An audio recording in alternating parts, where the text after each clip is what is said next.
Hello, hello. Welcome to the show. It's Leading Woman in Tech time. I hope you are doing well.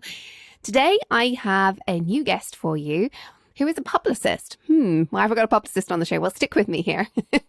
I'm really enjoying bringing unique and different people to the show recently. We've got lots of different ideas coming on, and I think this is really good for our careers. But Claire Mason is today's guest. And Claire is a thought leadership publicist. Yes, thought leadership. You've heard me talk about thought leadership before. You've heard me interview people to talk about personal branding before. But we're bringing this all together. Claire's specialism is thought leadership publicity. She works with founders, coaches, solo entrepreneurs, but also individuals like many of you to help them get the publicity they need for visibility, credibility, provide pipelines, improve their LinkedIn, media strategies. And actually, I was talking to Claire from the perspective of how could this impact our careers? And I think this is a really, really big one. I learned accidentally the power of being visible in the media in my career. I was hired into my C-suite role because I was visible and because of my network. And that was because I was in the media. I was being interviewed for things. I was writing things in the media. I was very, very visible, and it really, really helped my career. So I really wanted to bring this conversation to you today. Claire has bylines from publishers including The Guardian, Marie Claire, The Sunday Times. She's placed clients' publications in Forbes, CNBC, Wall Street Journal, among many others. And she regularly sees a 40% or more increase in client pipelines after implementing her content strategies. Claire's work has been showcased as an example of best practice by HubSpot, and she's a regular contributor to business publications around the world where she thoughts on how thought leadership publicity can move the needle for B2B brands. So this isn't just good for you, it's actually good for your organization too. So if you're a senior leader, you want to pay attention. In our conversation today, we talked about how we get to tell stories about what we do, how actually thought leadership allows us to make a bigger impact, make a bigger difference, contribute more to society, and also how you might already be a bit of a thought leader already. And it's just about tweaking the way you're operating so that it really gets out there. I'm also delighted to let you know that Claire is actually supporting our podcast episode today. Without people like Claire supporting the podcast, this wouldn't be possible. I'm honored that she is supporting us as a sponsor as well as a guest. Thank you so much to Claire. But without further ado, let's get Claire onto the show.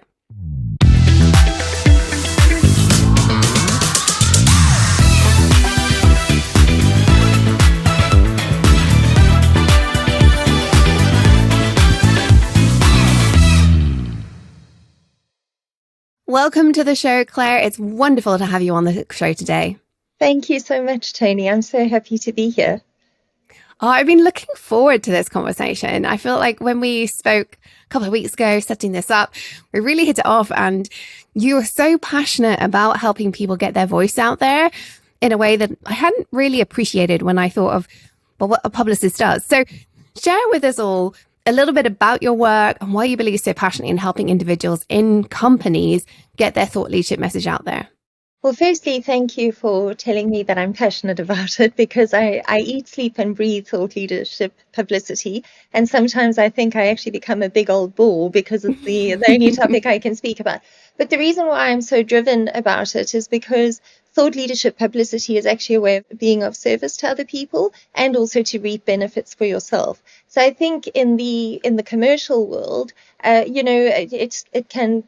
can be a kind of energy that you need to be cutthroat and you need to be stepping on other people. And actually, to get to the top or to, make a lot of money or reap benefits for yourself. But actually, when you're out there really sharing your point of view, your perspectives, helping people make sense of your industry, maybe you've got some forecasts, however you can add insights for other people in your industry. And it's not only people in companies. I also work with a lot of solopreneurs and founders themselves. You really are actually contributing something good to the world. You're helping other people, and that goodness in the world also comes back to you. So there's quite an altruistic side to it, which I really, really love. I feel like I'm in service of actually explaining how publicity can be a really good thing. It's not all influencer marketing in the kind of junk food space. When I say junk food, I'm not meaning hamburgers or anything. I mean, sort of non-substantial content. I'm not talking about that. I really take a lot of pride in being a publicist and actually making sure people's stories are getting into the right places and in front of the right eyeballs. So that's the altruistic side. And then the fun side is that I feel like I've created a life for myself where all I do all day long is tell stories. And that is just the nicest way I can think of spending my working day. So that's the reason why I have such love for what I do. I love that. I love that you get to tell stories and this is your passion and helping people do that. But I also just love whenever I hear somebody who is working in a way where they're just like excited and lit up and love what they do. I just want everybody to feel that way. It's one of the reasons this podcast exists, is to help more women in tech find that. And I just love having people on the show who are happy to say that. Like, I want everybody listening to know that this is possible, whether that's in the tech industry or you want to go and do something different like Claire's doing and being a publicist, whatever it is, there is a role out there where you are going to get paid well and love what you're doing. So just, I love that so much. You can create it for yourself. I mean, one of the things I'm watching with great interest, I have to say I was a culprit of this too. The way in January this year, everybody plus their goldfish was writing LinkedIn posts about ChatGPT, and I was one of those people. So that's why I say I am guilty of this. But I'm watching all these developments all the time. And I mean, technology advancing is not new news. That's been doing that for thousands of years. But we can take technology and then we can take our skill stack and we can take who we are as an actual person. Like, I'm a thought leadership publicist and I love doing the tango.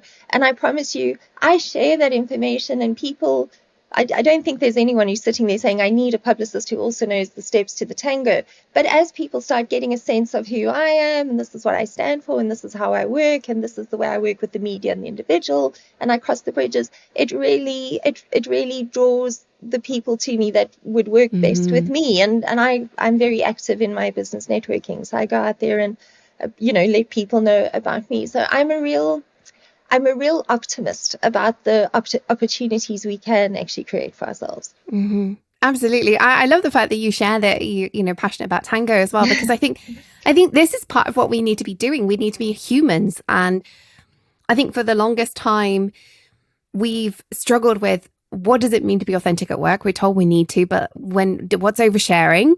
And are people actually interested in what's going on in my personal life? Like what I care about, what my hobbies are? Or are they just doing that because they're told they should do as a good boss? And like, where's the line? And I've actually learned, again, as a business owner, I did not know this as an individual when I was working for other companies, but as a person, as a company owner, as a CEO, and as somebody who works with people want to know who I am. Mm-hmm. Actually, people want to know more about me than I'm prepared to share. I think I've got quite a boring life, to be honest, but people love hearing about what's going on in my life. And I always find that absolutely fascinating. So that brings me nicely a little bit about how should we go about sharing our personal life? We're kind of starting this off in a track I wasn't expecting to, but I think it's a nice way to start. Mm. Where's the line? Should we be talking about who we are as individuals as much as our thought leadership from a work perspective? So I'm going to say no. I don't think it's a 50-50 ratio. And I don't have any data or research to back myself up on that. I'm just going to say I'm a lot like you, Toni, in that I have a very visible career. I have a very visible public, my public facing role as the owner of my business. And I absolutely love it. I'm quite, I enjoy swanning around networking events. I know many people don't. I actually do like it. And then my private life really consists of a Great Dane and lots of lovely walks in the park and gardening with my roses and my tango lessons. So my private life, I feel, is private, and I like to keep it that way. So to go back to your question, no, I don't think we should be sharing details about our private life to the same degree that we share details about our thought leadership.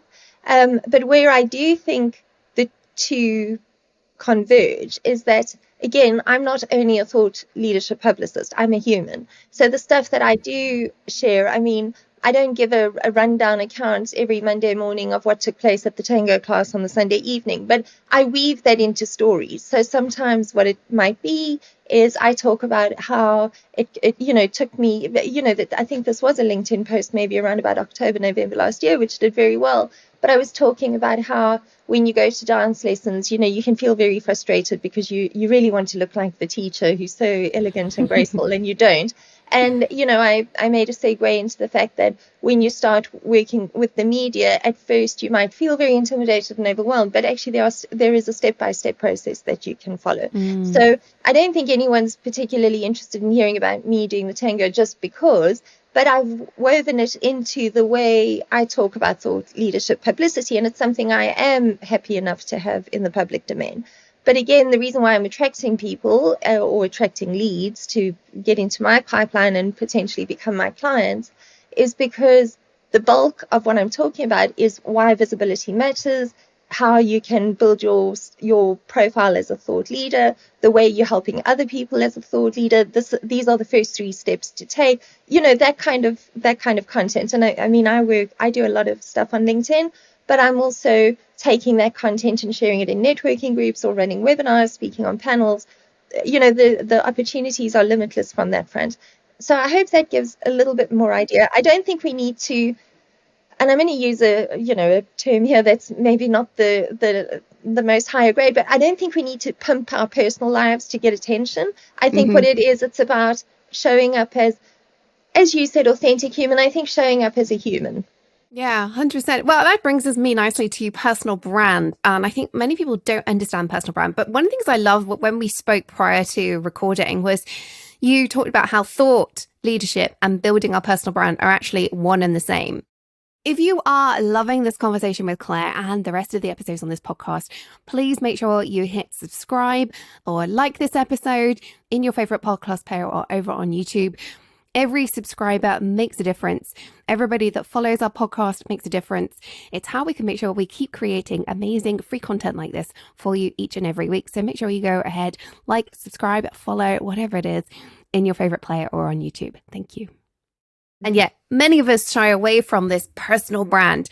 So can you explain a little bit about the commonality of them, why personal branding has become misunderstood, and what it actually means to build your personal brand and what it means to show your thought leadership in an area? I'm very happy to chat about that because I always think the term personal brand has sort of become part of the culture wars. You either vehemently hate the term or you absolutely love the term. Nobody sort of has neutral feelings about it. Now, I have to say, for me, the term is not problematic. I talk more about being a thought leader, but I'm fine with the term personal brand. The reason why I think there's such a negativity towards it is because making yourself visible obviously involves a risk. Like when you're not visible, then nobody can really know what you stand for. So nobody can really, contradict you or confront you or anything like that. When you start sticking photographs of yourself and, publishing on LinkedIn or whatever platform you might choose to publish on or become more visible about it, there's a lot of your own mindset that's going to try and prevent you from doing that because it's going to signal to your nervous system that you don't feel so safe anymore. And of course, you're stepping away from being anonymous. You're now making yourself more known. So that's one of the reasons why I think the term personal brand, some people can feel uncomfortable with it. I think it does also have echoes of influencer marketing in it. And I've certainly seen influencer marketing work very well. I think it is predominantly a B2C play, but I have seen it work very well in B2B marketing too. But I think influencer marketing also comes, as I was saying earlier, with like a kind of junk food feel to it. We're all flogging something on Instagram and it's all fake. And, we look like we're flying on a private jet, but actually we're not, and all that kind of stuff. So I think that's part of the problem, the image problem, the personal brand problem personal brand has. But the way I think about personal brand is, and it really repositions the whole act of building a personal brand, is when you build one for yourself, what you're actually building is an authority brand. And that again this moves into the thought leadership space because you've got a full day, Toni. Maybe you and I both think we've got sort of sedate, boring lives, but I promise you've got a full day. I've got a full day. So when you're in the market for something, whether that's a publicist, whether you're looking for somebody to redecorate your home, whatever the case might be, intrinsic to you looking for that person that you're now going to commission and pay money to is you want to believe you're in the hands of an expert, don't you? Or you want to believe this person really knows what they're doing. And that's where us building a personal brand or building our profiles as a thought leader is really, again, I go back to this whole thing as an act of service. It is an act of service, because now when somebody comes to you, they've already got a very high degree of trust. It might be that you have a discovery call and you find out that you're not the ideal match for each other as a client and a consultant, or a client and a supplier. That happens all the time too. I can't tell you how many times I've had a chat with someone and that person hasn't become a client for me, but then they've referred somebody to me because, to whatever degree I have it, there is a personal brand out there and they have an idea of who I am and how I work. And, for whatever reason, it wasn't a match for this person and me, but then they've referred me to other people. So when we build authority into the way we present ourselves online or offline, whatever the case might be, what we're also doing is signaling to people, we're actually reassuring them and we're signaling to them that they can trust us. And that saves a lot of time in the sales cycle. Yeah. So, that's the way I think of personal brands. I think I think personal branding wouldn't have the issue that it's got if it was actually called authority branding or building an authority brand. Yeah, I think the word brand freaks some people out, certainly the women I work with, but building our authority kind of speaks to respect, I think. And I think that's key. So that brings me nicely onto thought leadership for career journeys. Most of my listeners are either senior leaders or hoping to be a senior leader one day, whether that is senior management or executive management, maybe a CEO, maybe a co-founder, but a lot of them are people leaders as well as individual contributors, but working for another corporation. Why does our personal brand, but I'm going to go with authority here, in the broader community that we operate in, why does that matter to our careers? It matters to our careers because, again, what we're doing is signaling that we want more.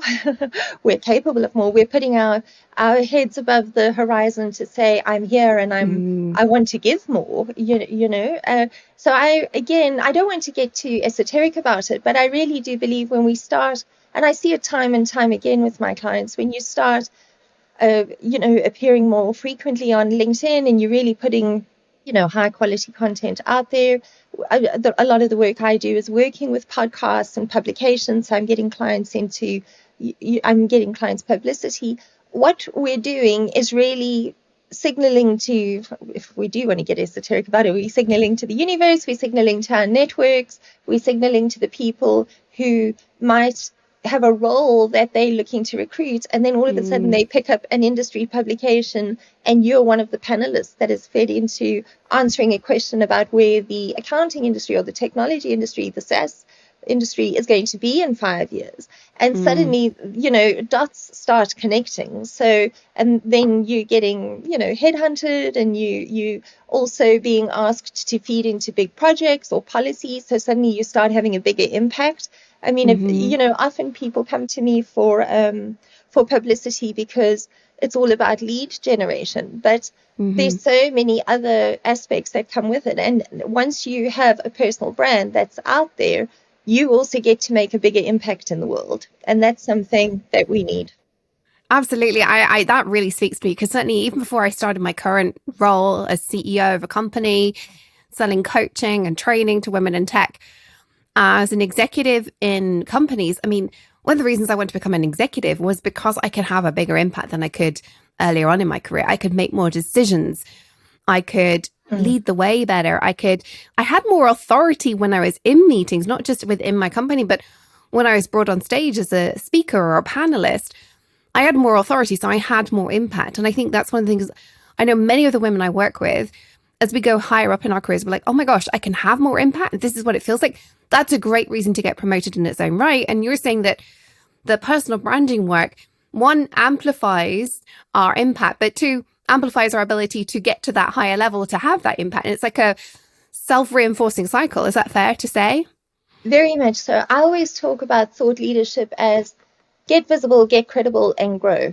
Because the moment, once you start putting yourself out there, Toni, in whatever capacity that might be. So I talk a lot about LinkedIn because I'm also a LinkedIn ghostwriter, but maybe I work with B2B clients who actually do a lot of their thought leadership publicity on Instagram, for example. And then again, as I say, I've got the publicity piece, which is working with the media. But the moment you start doing this, you're not just all of a sudden somebody who was maybe hiding in the shadows. Now you're not in the shadows any longer. You're also suddenly bestowing a whole lot of credibility on yourself because you are taking the time to craft really insightful content. And that doesn't mean it has to be 2,000 words long. It can be a snippet on a social media profile.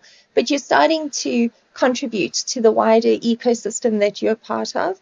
And so when you build a personal brand for yourself and you get you have the opportunity to now have more impact, you're coming at it with visibility, credibility, and then the only thing that can happen in the space of that is that you'll grow. So even something like maybe a woman in tech is now moving higher and higher up into executive roles and, very senior roles in the company and having incredible impact. I can absolutely promise you it's not impossible that a book publisher is going to come along and say, would you like to write a chapter? Or we're doing that. You're going to be invited to speak on a panel. You're going to be asked to MC an event. Then I'm not saying this happens overnight. You publish on LinkedIn and then tomorrow these opportunities rain from the heavens.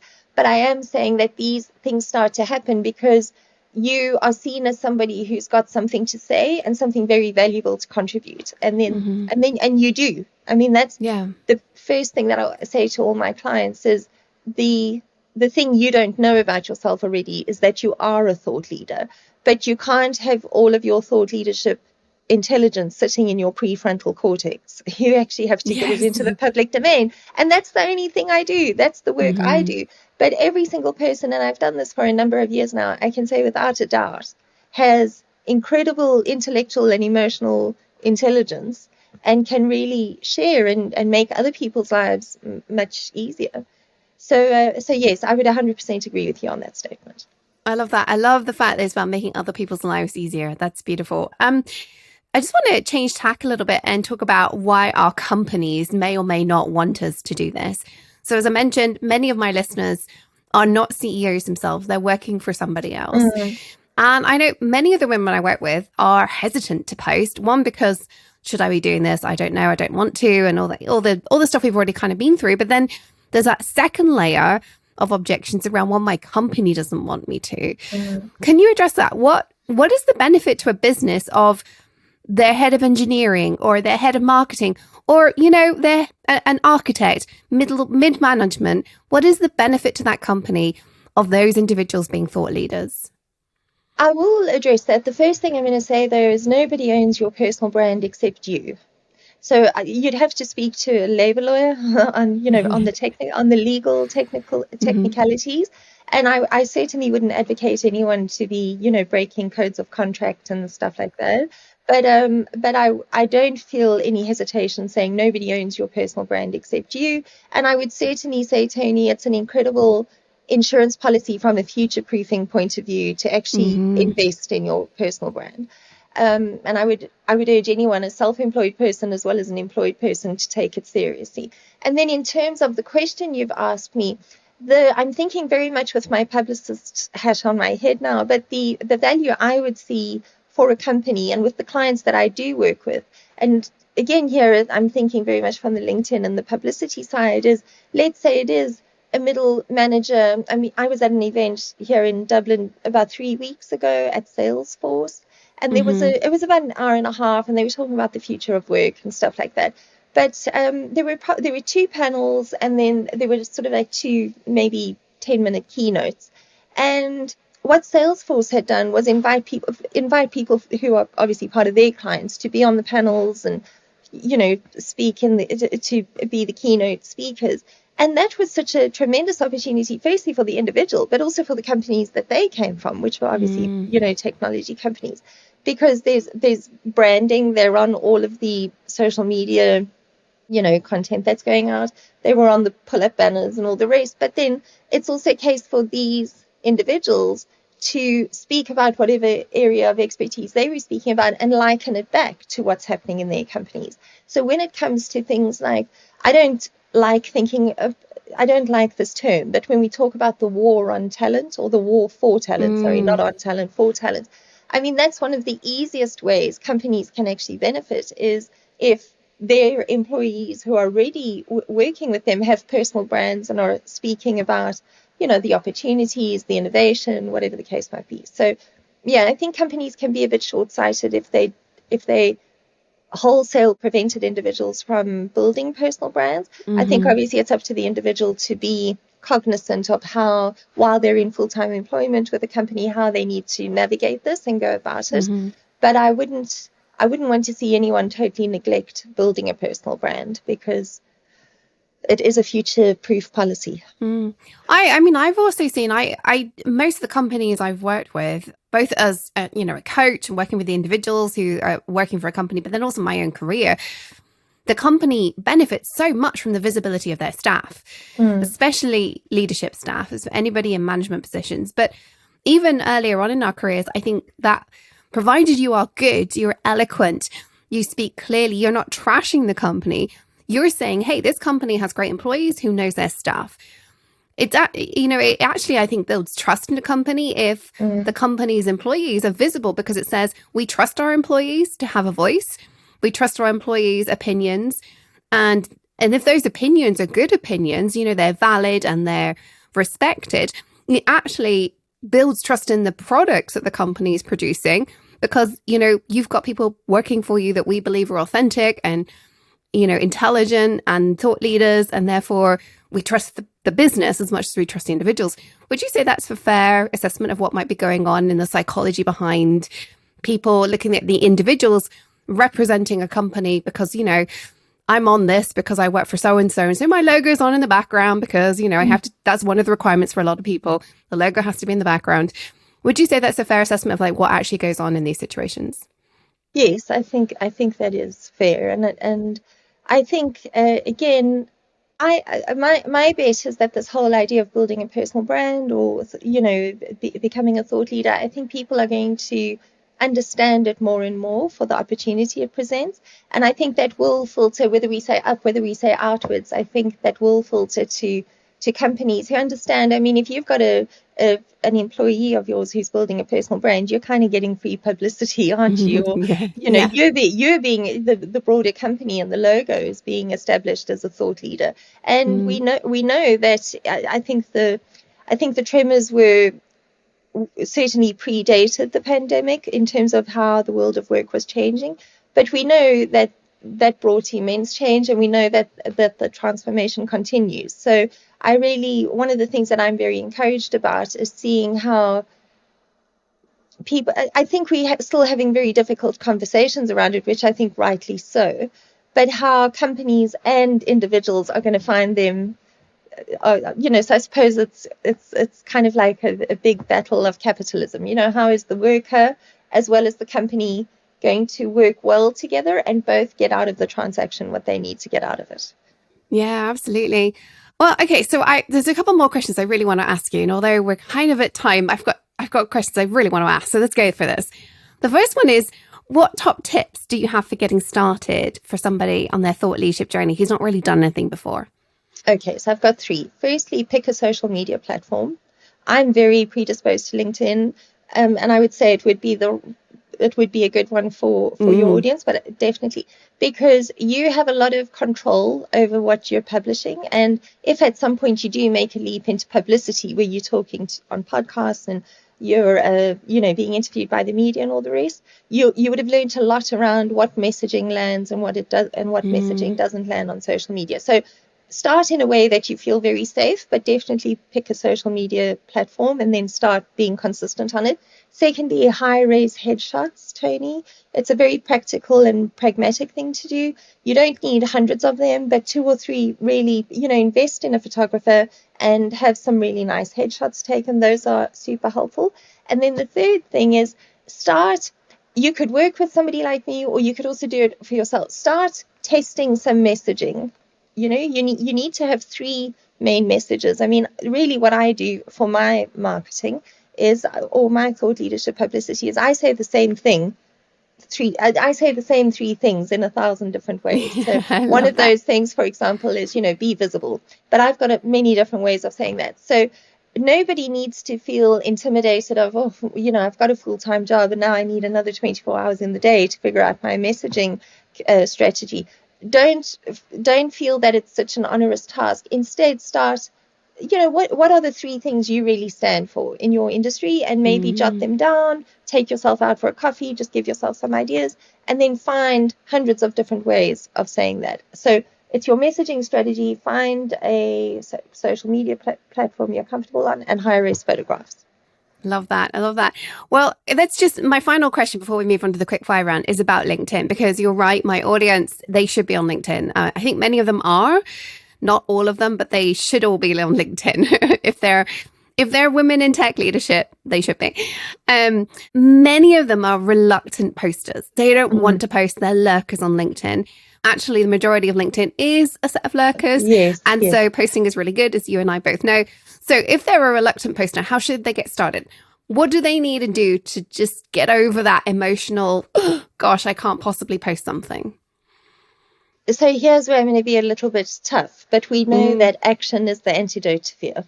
So you have to just push yourself and do it. What I will say, this is where I'm a little bit more tender-hearted, is that so I'm going to share the stats or the insights that LinkedIn share themselves, and then I'm going to tell you what works for my clients.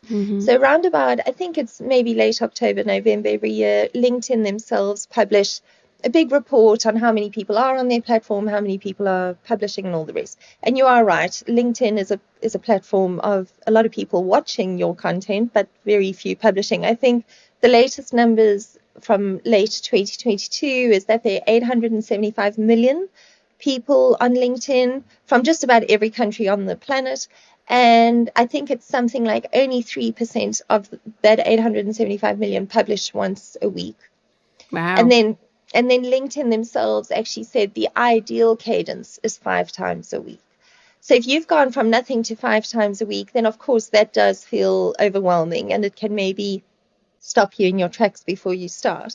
So when I'm working with clients, if they're working with me as a LinkedIn ghostwriter, obviously I take care of that. But if I'm doing a kind of mindset coaching with them to get them started with their own thought leadership journey, what I would say is, do it once a week, but commit to being consistent about that for at least 6 weeks. So maybe you only publish on a Tuesday morning. Maybe you've decided it's a Wednesday afternoon. Maybe you're not even going to commit yourself to a specific day and time in the week, but you make a commitment that once a week you will publish. Then do that. And I would certainly urge people to move as close as possible to the 5 times a week that they can. But I've definitely seen 2 clients who have gone out with publishing once a week, and they really put some thought and some effort into the content that they were publishing once a week. And they started to see the algorithm work in their favor, and they started, attracting nice new connections, and they were very actively making new connections. And then it worked out so well for them, they decided that they were going to stick with the once a week. They didn't want to do more than that. But what they were going to do is extend that from the, commit to it for 6 weeks. So I think the one client is actually a client in Cape Town, and she's probably done it for about 1.5 years now. And she did commit to a day. Every Monday morning, she publishes a specific post on LinkedIn. So the antidote to fear is always action. You have to actually get over yourself and do it, basically. And then the second thing is find a way that it works for you. So if you're currently not publishing, don't feel you have to do 5 times a week to make it worth your while. Once a week is okay, but then stick with it. Oh, I love that. Thank you so much for sharing that. I'm hoping people are going to get unstuck a little bit and have the confidence to, or rather step over the fear to gain the confidence by taking action. Love that. Let's move on to the quickfire round. These are some of my favorite questions I get to ask every episode. Love it. Okay. What is the worst piece of advice you've ever been given? Fake it till you make it. I don't like that advice at all. I hate that as well. I don't like it either. I don't like that at all. And actually, I don't think it's true. Yes, I agree. Yeah, I know a little bit more about neuroscience now than what I used to, but no, I don't like that advice. Yeah. Okay. Well, what is the best piece of advice you've ever been given? I'd say your network is your net worth. The 5 people you spend your time with, you are the average of the 5 people, the 5 people you spend most of your time with. So that's was said to me as a very young adult, and now I'm not such a young adult anymore, and it still resonates.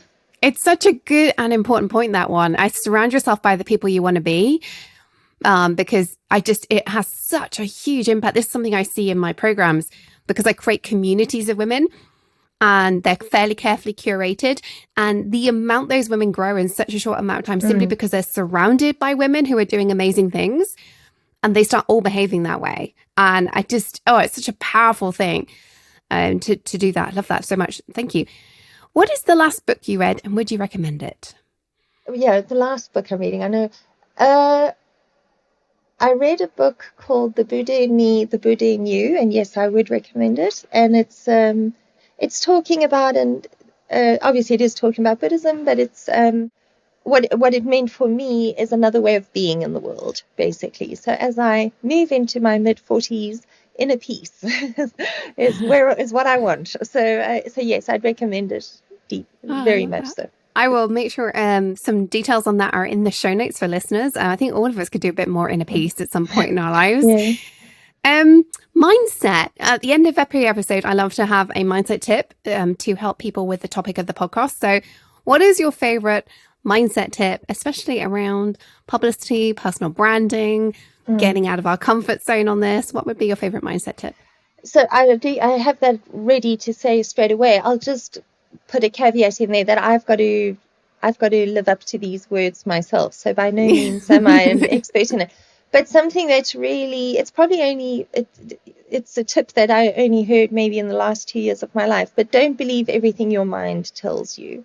And, so I've been doing this for a long time, and it's obviously I'm not fearful to put myself forward the way someone else might be. But then I have other fears when maybe it's a case of I am pitching a client, and for a period of time, media opportunities are not landing because editorial cycles change and all the rest. Then, it's that good old imposter syndrome that can come in through the back door and say, oh, have I lost my touch? Am I not really good at this? Was, the previous 7 years all just a fluke or whatever the case might be. So I'm not great at it, but I'm becoming more and more aware of when my mind tells me something. I actually don't always take it on face value. If it's something kind of negative and, putting me down or something like that, a big mindset tip for me is to be vigilant about what my mind tells me. Yeah, being vigilant and raising that self-awareness as part of that is crucial, I think, to our sanity, our mental health, our productivity, all sorts of things. So thank you for sharing that. You're welcome. How can people find out more about you and what you do and connect? Oh, thank you for asking me that. My website is clairemason.co. So that's my name, .co, because the .com domain name wasn't available. I'm on my website. People can book a discovery call through there very easily, and I'd love to chat with people. And my email address is already on there. My email address is also claire@clairemason.co. And then I'm also on LinkedIn, and you can find me if you just enter the search term Claire Mason Thought Leadership, because my LinkedIn URL has thought leadership in it. So I think there are hundreds of Claire Masons, but I'm the only one that goes by the name Claire Mason Thought Leadership. And I'm very active on LinkedIn. So through LinkedIn or through my website or through my email, I would respond to people very quickly. And I'm guessing that we're connected. If not, we will be by the time this episode goes live. So one thing that people can do is if you're connected with me, and I know a lot of listeners are connected with me, if you search for Claire, she'll come up higher because you're connected to me. So she'll be a second degree connection. Just got to say that. Makes it easier. If you're not connected with me, connect with me, people. I love connecting with my listeners, not just being a follower, but connect with me. I love having conversations with every listener with the show. Like, join us on LinkedIn. It's a great place to be. Any final thoughts you would like to share before we wrap up today? Yes, one thought, which again feeds into why I do the work that I do, is that we really do need, and the media wants, new voices. So I'm not going to pretend that the media is without its faults, but I can tell you, Toni, if you present yourself as a credible resource, media opportunities will fall at your feet. And I am absolutely zealous about the fact that we do need different voices in the media. We need different voices on LinkedIn. So, give yourself the best chance to gain all of these opportunities and go out there and establish yourself as a thought leader, because the world actually needs you. Oh, yes, 100%. The world really does need us. Actually, that's how I wrap up every episode. Which brings us to wrap up time. Thank you so much, Claire, Thank you for sharing your words of wisdom today. Hopefully, elevating a few of the listeners to go and do a little bit more thought leadership and being that inspiration we all needed to hear. And thank you also for supporting the show. It is only possible to bring this show to listeners because of the support of many of our guests, and I really, really appreciate it. So thank you. And listeners, remember, until next time, stay on your tech leadership game, follow your dreams, because the world really does need that uniqueness that you bring as a leading woman in tech.